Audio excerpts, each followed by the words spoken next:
Think about this for a second. There is a food you used to love that you cannot even look at now, not because you decided to stop eating it, because your brain made that choice without you. One bad experience, one night of food poisoning, one terrible hangover. And now, years later, the smell of that food still makes your stomach turn. You didn't consent to this. You weren't consulted. Your brain just quietly crossed it off the list and never told you why. Wait, let that sink in. In the 1950s, a psychologist named John Garcia noticed something that didn't make sense. Rats exposed to radiation stopped drinking from their water bottles. Not gradually. Nope, immediately. After a single exposure. At the time, behaviorism ruled psychology. The idea that all learning required repetition, reward, and punishment over many trials. Garcia's rats broke the rulebook in one afternoon, so he dug deeper. He gave rats a sweet taste, saccharin, and then made them sick hours later using radiation. The rats never touched saccharin again, not after one trial. Not after a 6-hour gap between the taste and the sickness. Classical conditioning, the kind Pavlov demonstrated with dogs and bells, required the stimulus and response to happen almost simultaneously. Garcia had just proved your brain doesn't play by those rules. This phenomenon now has a name: conditioned taste aversion. And it is the reason you will never drink tequila again. Yeah, you know the one. Here's where it gets strange. Most learning in your brain is slow, repetition-based. You don't learn to ride a bike in one try. You don't memorize a language from a single lesson. But taste aversion, it's designed to work in one shot because, from an evolutionary standpoint, waiting for a second trial meant you might not survive the first one. Ugh. Your brain has a specialized surveillance system for food. The gustatory cortex processes taste. The insula integrates that taste with your body's internal state: nausea, dizziness, discomfort.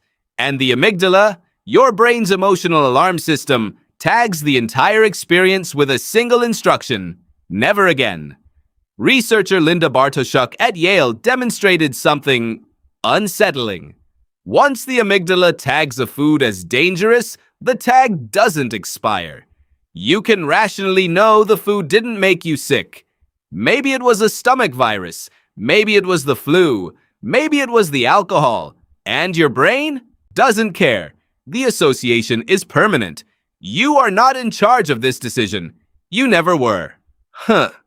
Okay, here's the deeper question.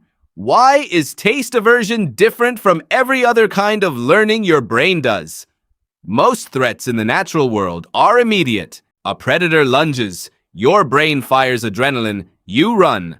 Cause and effect. Close together in time. But poison? Poison doesn't work that way. Your ancestors ate a toxic berry and felt fine for hours. By the time the sickness hit, the berry was long gone. Any brain that required the sickness to happen immediately after eating would never learn to avoid poison and would not pass on its genes.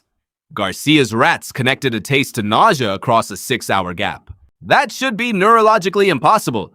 Your brain ordinarily does not bridge associations across that kind of delay. But somewhere deep in the wiring, evolution carved out an exception. A direct line from your gut to your gustatory memory that bypasses all the normal rules. When your body signals poison, your brain doesn't reason. It doesn't weigh evidence. It just burns the bridge. Now here's the part that should make you uncomfortable. If your brain can permanently rewire your preferences after a single bad experience with food, what else has it been quietly editing without your input?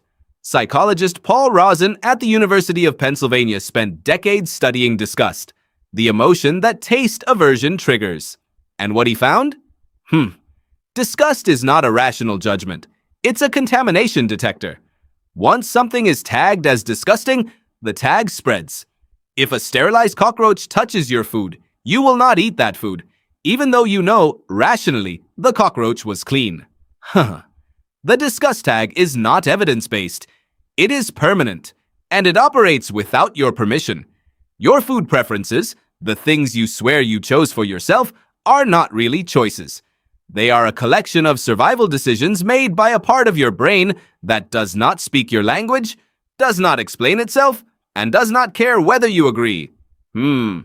Every time you walk past that one aisle in the grocery store, every time you decline a dish at a restaurant without knowing exactly why, every time a smell triggers a memory you can feel in your stomach, you are not being picky, you are not being dramatic.